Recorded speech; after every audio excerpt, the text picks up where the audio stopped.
All right.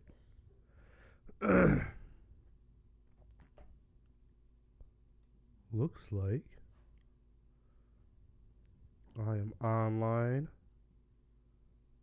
almost everywhere. Oh, Twitch is going to be taking a while. But I'm online Twitter, YouTube, all that good stuff. Okay, cool. Hello and welcome to the Holmes Politicast. I'm Anon Don.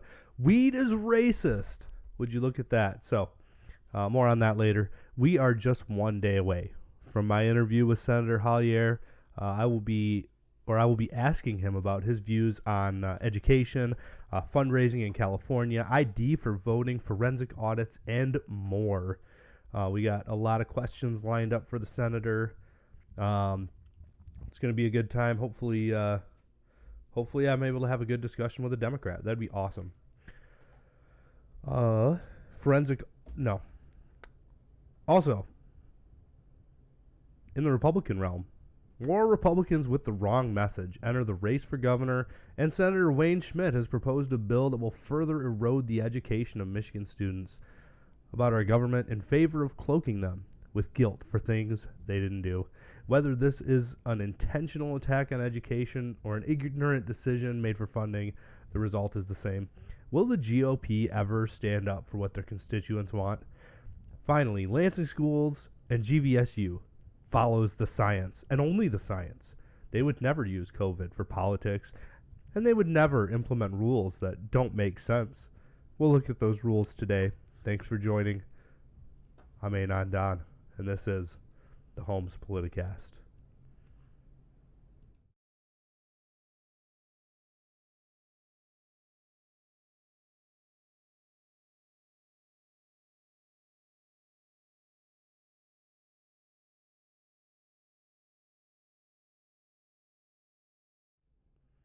All right, cool. I got audio. I'm just gonna. I always gotta check all my properties whenever I switch. Um, and then of course I've got to get my video up and going. So give me just 1 second for that. There we go. All right, this may be a little bit shorter of a show. Of course, again, I say that I think almost every time that I have a show, and that never comes to fruition. So, if you're hoping for a short show, I am sorry to burst your bubble. That may not happen. Okay, so first, we have got some extremely racist laws on the books. And of course, we all knew that all of our laws are super racist, and none of them are fair for black people. But here it is.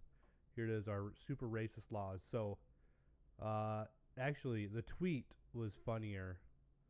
Let me see if I have the tweet over here. I do not have the tweet up. Unfortunate. Let's see if I can get it. I'm sure I can. It's not too far back. So the claim is made, as the claim is always made, that the laws are inherently racist because they are biased toward one particular group of people succeeding. Now, rational people know that people succeed not based on what the laws are, but on how they themselves are able to work, make a living for themselves, implement, good practices. It's more about what you do in success than what the government does. Now, of course, there's limits on that. When the government's got its boot on your neck, it's telling you that there's a deadly virus going around and that you're not allowed to have your business open. Obviously, that'll have an effect on your business that you can't control. Marlena Pavlos Hackney can tell you more about that. But Emily Linnert, where is she from? WXYZ, I think. No, Wood TV. So, Emily Linnert says when we're talking about social equity, we're talking about those who are deliberately harmed by a systemically racist and flawed drug policies that governs states in this country. So deliberately harmful. So she's saying that these laws were crafted in order to be harmful. Now, of course, we know that's probably a bunch of bull honky, but let's take a look at it. So, it's about ice jams on the Grand River. We're not interested in that right now. I wish I could get rid of that. All right, Grand Rapids, Michigan. So, while still young, the cannabis industry is growing in Michigan. One Grand Rapids-based grower and processor is teaming up with another Michigan-based cannabis business to pay it forward by helping to train the workforce of the future. The groups are also working to infuse social equity into a booming business. It's something the cannabis industry has talked a lot about, but we haven't seen a ton of action around it, said Peter Marcus, the vice president of communications for Terrapin. Terrapin is a minority-owned grower and processor of cannabis. The company opened the first standalone marijuana cultivation facility in the city of Grand Rapids in the summer of 2020. If I want to cut hair, I need to get a barber's license. If I want to do nails, I have to get a cosmetology license. But if we're going to call cannabis medicine, there's no licensing or certification behind it. It makes no sense to me. Full stop. Yeah, there's a lot of regulations surrounding medication. So it might not make any sense to you, Mr. Sammy Rogers. Actually, I don't know how they identify. I shouldn't say that. It may not make sense to you, Sammy Rogers, but anyone with a functioning matter up here knows that drugs are regulated. Now we could talk about needing to go through state certification to cut somebody's hair. I personally think that's ridiculous. Do somebody's nails. Yeah, that's dumb. The government has no business between my business with my hair and my barber's business. It's unnecessary. So I'll give you that, Sammy. But medicine, yeah, there's licensing, there's certification. I'm pretty sure you got to go to school for quite a few years. There's licensing even to be a pharmacist. So, come on, really? I digress. An idea was sparked when Marcus met Rogers. Oh man, the two meet, and there was love in the air. The founder, well, there was weed smoke in the air. So, obviously, good ideas are to follow because the air was just permeated with thinking juice. Because I know when I get super stoned and fall asleep, that's when I have my best, most well thought out thoughts. So, the founder and president of Higher Learning Institution, get it, because they're all high. I saw a gaping hole in the industry. I mean, that is kind of clever, actually. I saw a gaping hole in the industry, especially in the state of Michigan, that there was a lack of workforce development, said Rogers. Higher Learning Institutions in Pontiac is teaching the future leaders and workforce of the cannabis industry. Sorry, I'm a little distracted. Also, if I have to blow my nose, I will turn down my microphone so you don't have to hear that. But, what do? You got snot running out of your face consistently 24/7, and you got to do a show. You just do it, and you hope that people aren't too grossed out, and then still come back. So, Terrapin has offered $20,000 for 20 scholarships to higher learning for people who have been adversely affected by the war on drugs. Oh, so scholarships are for people that have been adversely affected by the war on drugs. Okay. When we're talking about social equity, we're talking about those who are deliberately harmed by systemically racist and flawed drug policies that govern the United States in this country. Okay. So his complaint is that the laws before the drugs became legal were systemically racist. Well, I beg to differ. Being somebody that has a drug charge, I'd have to say that they're probably not systemically racist. It's, again, about the decisions that you make. But, again, I digress. What am I, who am I? I'm just a guy. Rogers says he has multiple family members and friends who have been arrested and carry felonies for marijuana possession. No, they didn't. You don't get a felony for marijuana possession unless you got like 5 pounds of it. Come on, dude. No, that's just Wood TV needs to do some investigation into that and find out what their felonies are actually for, because it was probably not marijuana possession. Everybody who says that people are serving life sentences for having a bag of weed, it wasn't a bag of weed, number one. It was probably a few pounds of weed at the very minimum. There is nobody sitting in prison for a dime bag, which a gram of weed, all right, which is a decent amount. For those of you not marijuana elite educated. So Rogers will have to be asked about these multiple family. You know what? In fact, maybe I'll do it. Maybe I'll contact Sammy Rogers and ask about his family members that are imprisoned, and we'll see how reliable Wood TV 8 is. I don't know. I got 20 credits. I might not be able to do it. If somebody else wants to do it and record the conversation and send that to me, I would definitely air that. So let's see. Now that cannabis is legal in Michigan, he believes it's time to give those people a chance to thrive and grow into something that once held them back. If we just put some education behind us with this, it will make us look and be more of a serious player in the industry. Jars Cannabis, a Michigan-based cannabis brand, a retailer. Moving on.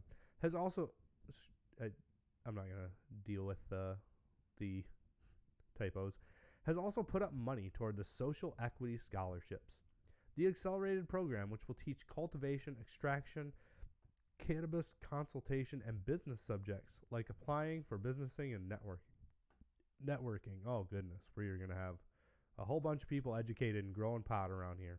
A whole bunch of people that were initially arrested for having way too much pot are now going to be growing it. That's fun.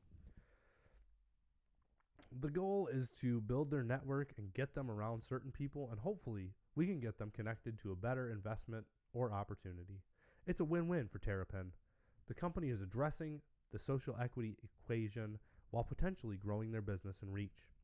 We're a wholesaler, so it actually is beneficial for us to see more dispensaries and to have more trusted partners in the space, because then there's the potential to sell our products at those stores, just as there's the opportunity for these folks to get into the game themselves, said Marcus. More information and the scholarship application can be found online.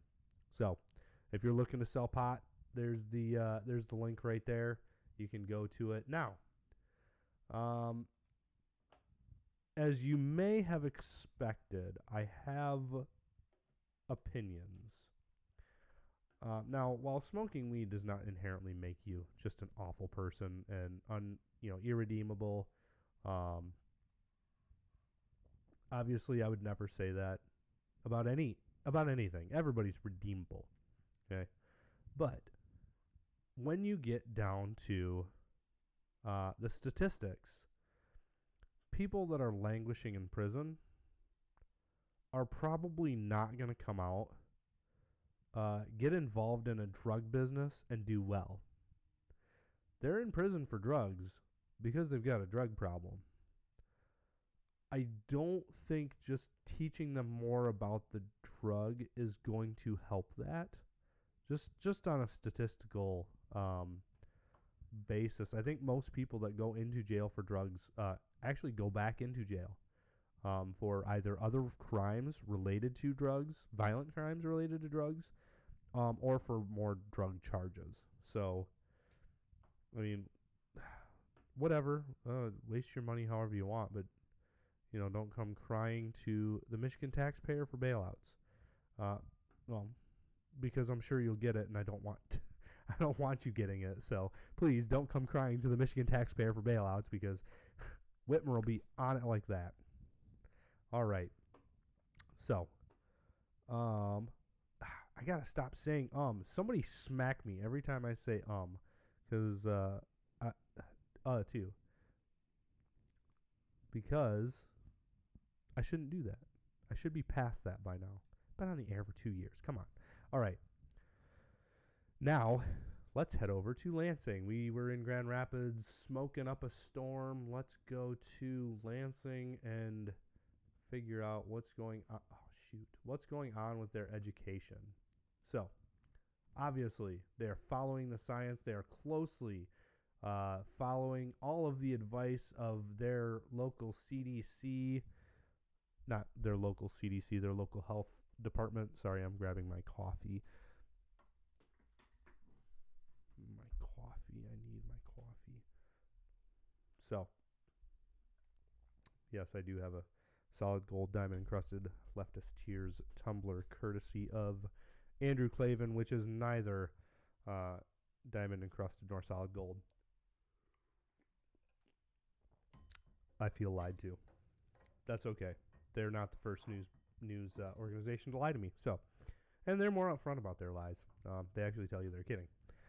So, let's see how well the Lansing School District is doing at following their local health department's advice. I'm sure they're doing spectacular, because they wouldn't do anything else. All right, Lansing School District voted Thursday to continue enforcing a mask mandate throughout the end of the year. Oh, goodness, that's not following their local health department, is it? What happened? What happened to the health departments being the gold standard of everything righteous and just in the world? I'm crushed. How could they change their standards just like that? Goodness gracious. Okay, let's keep going. The Board of Education met Thursday to discuss whether the district would keep its mandate after the county health officials lifted an order requiring face coverings in schools. They voted unanimously to require students, staff, and visitors to wear masks inside Lansing School District buildings. Ingham County Health Officer Linda Vail, I think, last week lifted an emergency order requiring masks in all county schools. It must be an election year or something. Effective February 19, county health officials still recommended masks be worn inside schools, but leave the decision up to the individual districts. When health officials lifted the mandate, weekly cases were per 100,000 people in Ingham County had fallen by 78% over the last 2 weeks and 73% across the region. COVID-related hospitalizations have fallen more than 34%. Well, yeah, because winter's almost over and it's ravaged through the entire community again. So, obviously, the case, you know what? You all know that. But the hospital occupancy remains high. Farhan Bhatti, a family physician and member of the Board of Education, said Sparrow Hospital had a bed occupancy of 97% Thursday, while McLaren Greater Lansing had an occupancy of 89%. Okay.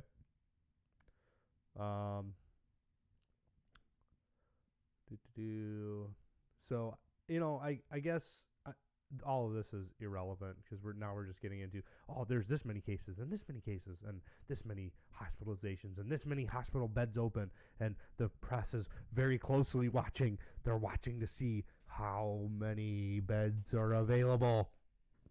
How many? Because that's the only information that we need. How many people have been hospitalized and have COVID? No, not hospitalized from COVID, hospitalized with COVID. Dummy. We don't count things that actually matter. Come on, man. So East Lansing Public Schools decided to keep their masks on. I've worked at a school where there is no mask mandate, which is really nice, because I got to walk around inside of a high school with no mask on.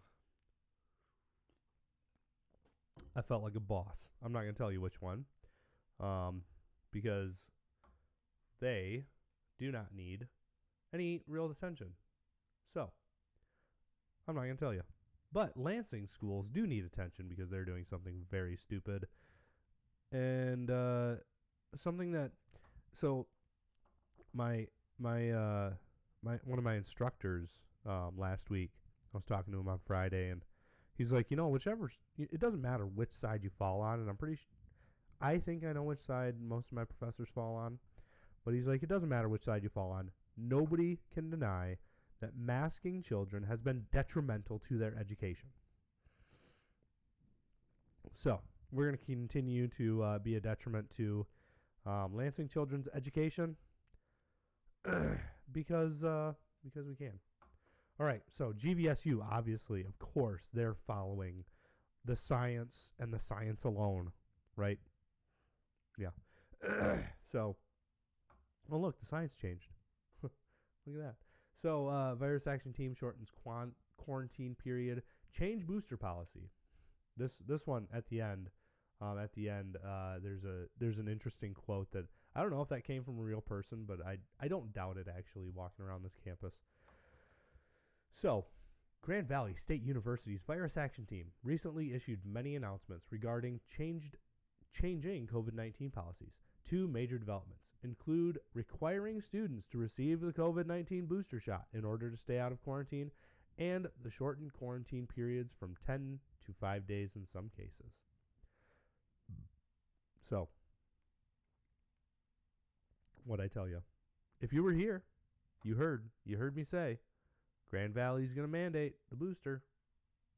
I was right. Look at that. Not to gloat. I'm not gloating.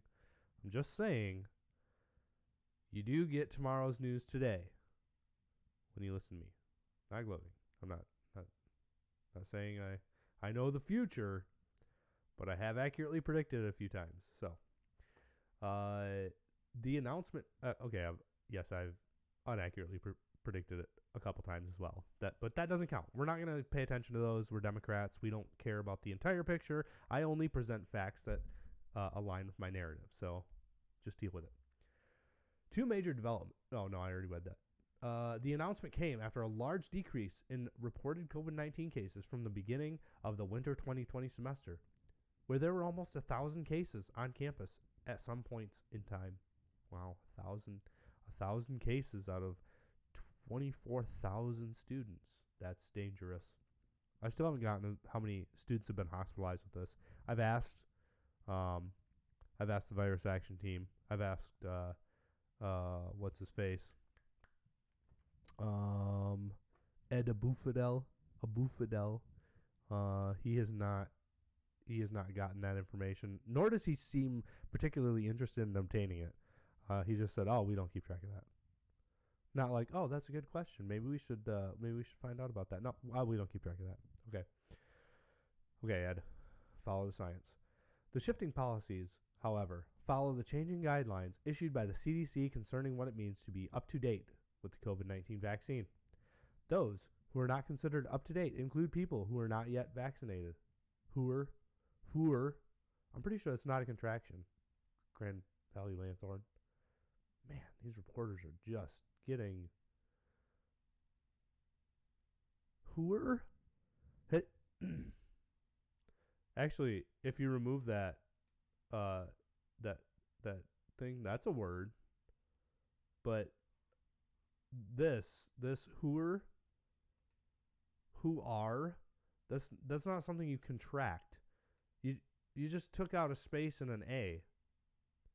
I didn't notice that the first time I went through. Oh my goodness. I said I wouldn't get all bent out of shape about spelling and grammar and stuff like that. But they're just making words up now. Come on, Lanthorn, do better. Jeez, this is going on their Twitter. I'm gonna tag them in this. Come on, who're what? All right, who are not yet vaccinated, are partially vaccinated, or are eligible for a booster shot but haven't received it. Eligible. I like how they say that. They're eligible for a booster shot. No, I think they're required a booster shot. But, of course, We're the media, so we spin it how we like it. However, the university-funded media, so we spin it how we like it. However, the university officially announced through email on February 3rd that the booster was necessary to avoid quarantine periods. The booster magically gets you right through that quarantine period. That's the only thing that can do it.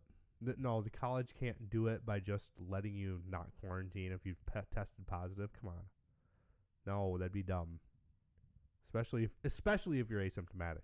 If you're asymptomatic and you're not vaccinated, oh man, that would be bad. Students should have a bit more of a heads up, said GVSU junior Emily Queckel. Weeks' notice to get health care access in the middle of the pandemic. Weeks' notice to get health care access in the middle of a pandemic feels moderately unethical, as we have school, work, and other external obligations to attend to, and it takes time to plan and make appointments. Well, we're not in the middle of a pandemic, but whatever. However, there's one exception to the booster requirement to avoid quarantine. If somebody had a positive COVID-19 test in the past 90 days, they will not have to be quarantined if they are exposed, said Vice President of the VAT, Greg Senile. However, the test either needed to be reported at the time of illness, or they need to upload proof of a positive test via the GVSU self-assessment. Okay, so actually, a booster shot is not necessary to avoid quarantine periods. Well, it's never mind. It's not the only thing necessary.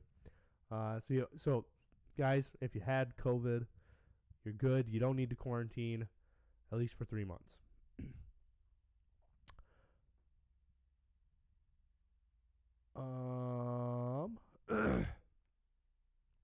Additionally, quarantine periods are taking a new form. For those who test positive for COVID-19, the 10-day isolation may instead become 5 days if the individual meets certain criteria. An individual must meet at least one of the criteria, which includes having mild illness or no symptoms, an improvement of symptoms while being fever-free for a 24-hour period, or a negative COVID test on day 6 from either GVSU symptomatic test site or a certified lab. Furthermore, individuals are required to wear a mask when around others up until day 10. I thought that was a requirement for everybody. That's just a requirement for everybody. That's not even necessary. That doesn't have to be a part of the... whatever. They lost me on Hoover. Now I'm just in full, like, come on, you guys mode. So, So I'm just going to skip over all these dumb policies that GVSU implements. You can go through and you can read them if you want. Waste your time on that. But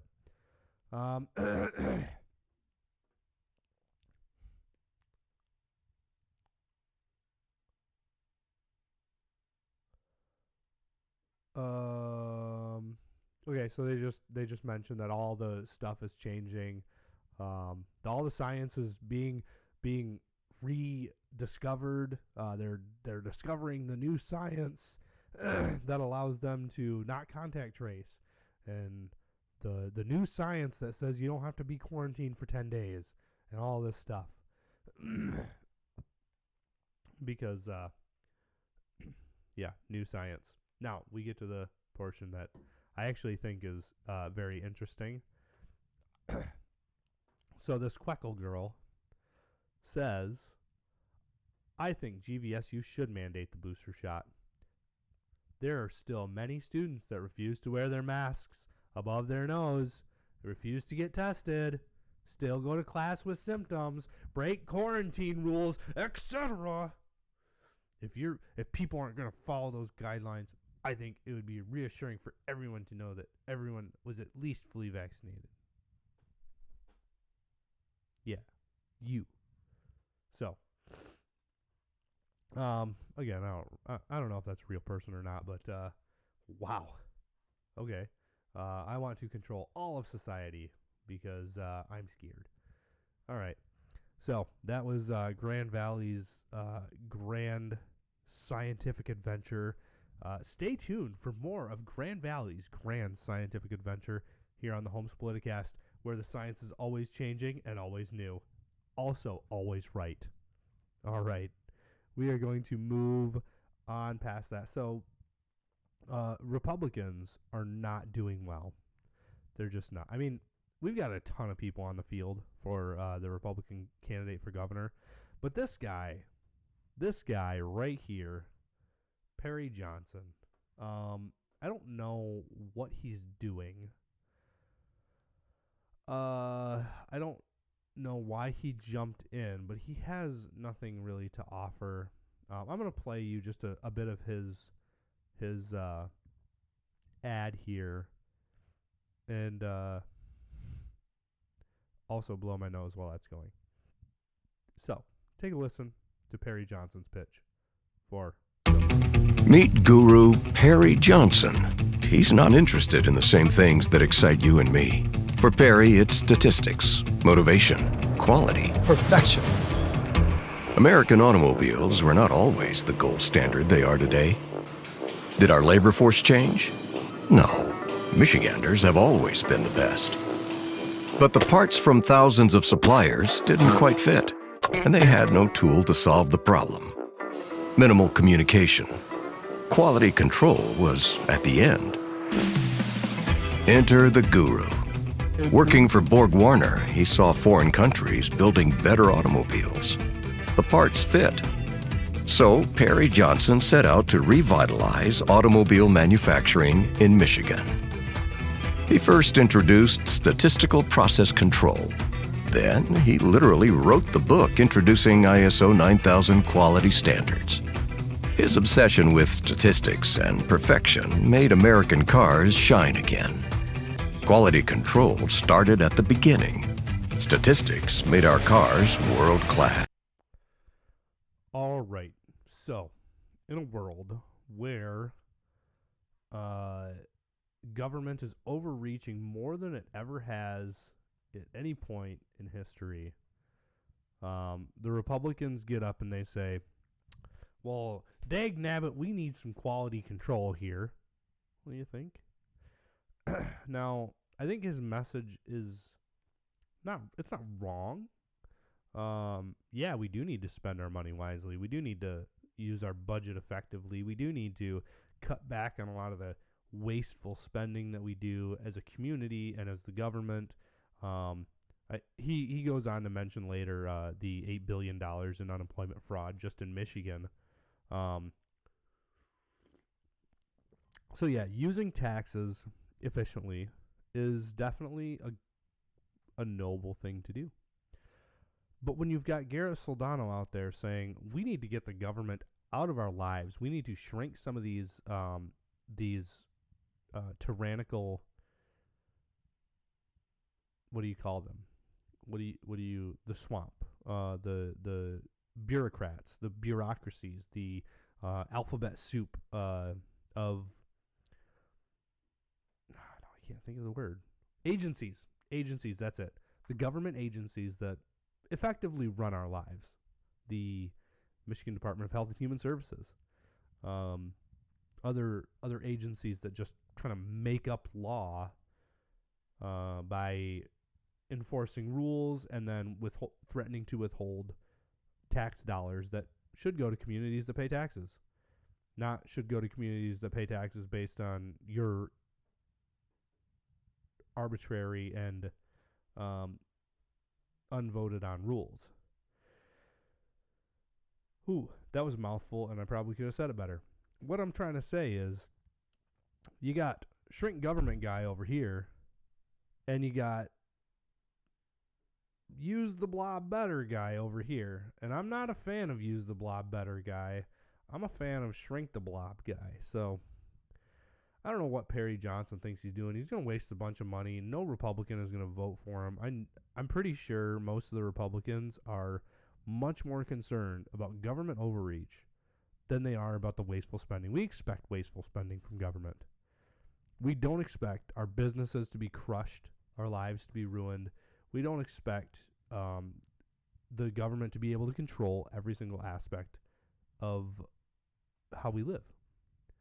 So that's where Perry Johnson is making a mistake. I don't know. I've predicted the future accurately a couple times. We'll see if my winning streak continues. So, again, with the Republicans not doing the greatest at messaging, at leading, we've got Senator Wayne Schmidt. Senator Schmidt, he thinks that we need to be teaching more about American Indians, Native Americans. Excuse me. Sorry. Let me get my politically correct language out. He thinks we need to be teaching more about the Native Americans and how they were put into boarding schools and re-educated, because gosh darn it, that's just the most important thing that our children can be learning. And why would you not teach about these minority people being oppressed? So Senator Schmidt, I've asked him to justify his decision. I've asked him, I've called his office and asked for an interview about it. I've asked some questions that his assistant was like, "Oh, I don't know. I haven't talked to the senator about this, and we haven't gotten these questions." Well, yeah, I know you haven't gotten these questions. My questions are, and stop me if you think I'm way out of line here, but my questions are, what is this going to replace? Okay, that is not something that they have been asked. Okay, all of our news media that we have in Michigan, and not a single reporter has thought to ask, what is this going to replace in the social studies curriculum? This is social studies. History is a part of that. What is it going to replace? Is it going to replace the critical race theory? Or is it going to replace something on Washington or Columbus? Or is it going to replace the Articles of Confederation? Is it going to replace the entire idea of the Federalists? Is it what is it going to do? Where is it going to go? We already have a full curriculum. We got to get rid of something for this guy's raising awareness. I am going to read this article a little bit, but my questions first. What is it going to replace? Number 2, how is this going to benefit students? What benefit is it going to provide for them to learn about how a few hundred years ago, no, I think it was more recent than that, 200 years ago. 200 years ago, people were putting Native American children in these re-education places. What is it intended to do for our students? Okay, that question was not asked. Number 3, I feel like I'm going the wrong way on this. The fingers. Number 3, what has Senator Schmidt done to enhance the teaching of our own Michigan Constitution? To enhance, or to how would I say, to input the teachings of where our Constitution and our rights come from? What has he done to teach students about their own individual personal freedoms, where they come from, and why they should be protected? Okay, I actually asked that of the aide, who is very nice. He's a very nice guy, just not very knowledgeable about what his senator's promoting. And he said that he is aware of no bills that Senator Schmidt has either put forward or supported that increase the learning about federalism, about our Constitution, about the founding of our state, about any of these things. So, my question is, when are Republicans going to start teaching the things, or when are Republican lawmakers going to start teaching the things that Republican voters want to be taught in schools? The Democrats are already running on destroying education. Why are Republicans running on it too? This should not be an issue. All right, so we get to the article. Senator Wayne Schmidt on Wednesday introduced legislation that seeks to raise awareness about the history of Indian boarding schools in Michigan and encourages the State Board of Education to include the material in statewide curriculum standards. As a survivor of the Holly Childhood Indian Boarding School and as an Anishinaabe Mukwa Dodem, on behalf of my family and community, I would like to emphasize the importance of this legislation to all the survivors, said Benedict Hinman, whose spirit name is Kushmunsi Kingfisher, and who is an elder within the Little Traverse Bay bands of Ottawa Indians living in Petoskey. Why is Kushmunsi deciding what my child learns? I feel like that's my choice. That's your choice about what your child learns. And I think that many public school parents are a little fed up with their children being taught things that they're not approving. So, the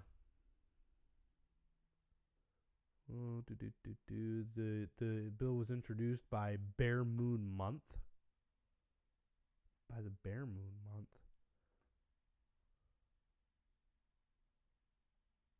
Oh, it's for healing. Oh, bears represent medicine and healing in the Native American culture, and tribal stakeholders identified this as an appropriate month to move forward with this important issue. Oh, goodness gracious. I wonder, so here's my other question is, does he get funding from, what is it? Where is it? The Little Traverse Bay bands of Ottawa Indians. Has he gotten any funding from them? Why is he promoting this bill? Why is he putting it forward? Because let me tell you, Senator Schmidt, if you are trying to appease the left, you are fighting a losing battle. They will take this issue and they will immediately forget about it. They will immediately dismiss anything that you've done for the Native American people. And as soon as you try and do anything they don't like, you will be a racist, sexist, bigoted, homophobe once again. So I think I've blabbered on enough about this. Again, I'm going to try and get an interview with him. Maybe he'll be able to explain himself further. Maybe he won't. Okay. I think I've got one more. Oh, yeah, Adam Schmidt.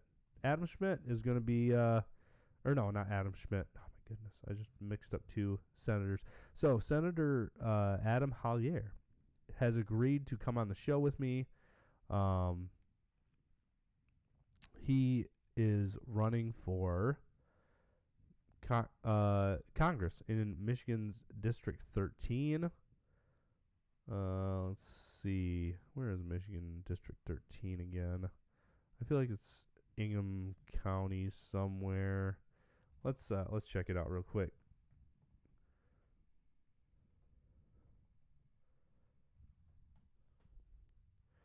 Michigan's 13th congressional district. Oh, Wayne County. Okay, so he's running for Wayne County. It is currently represented by Democrat Rashida Tlaib. Wow. So I'm actually kind of rooting for this guy. Cool. I didn't know that. All right. So Senator Adam Hollier will be on the show next week. I will be live streaming the interview as I have it with him. So be sure to tune in for that. Get your questions in. I will be accepting live questions. If you would like to leave one, that would be great. That's about all I've got for you today. So I want to thank everybody that's been sharing my show, that's been watching my show, that's been listening on the podcast. My reach is increasing. It's really encouraging to see that. So guys, again, thank you so much for enjoying this show, watching it, sharing it, liking it, subscribing to the YouTube, whatever you've done. Keep up the good work. Well, I'll try and keep up the good work and keep you engaged, but keep sharing the show if we're doing something for you that the media isn't. I mean, I know they can do a lot of reporting. They have a bunch of fancy reporters who are out there doing a lot of work that I can't do. I'm just a guy trying to right the balance of where they're going totally off the rails and supporting only Democrats. So I want to thank you guys for watching and enjoying. Once again, I can't thank you enough. Remember, if you haven't, go like me on Twitter, subscribe to the YouTube, smash that like button. Looks like that. So, again, I'm Anon Don, and this is the Homes Politicast.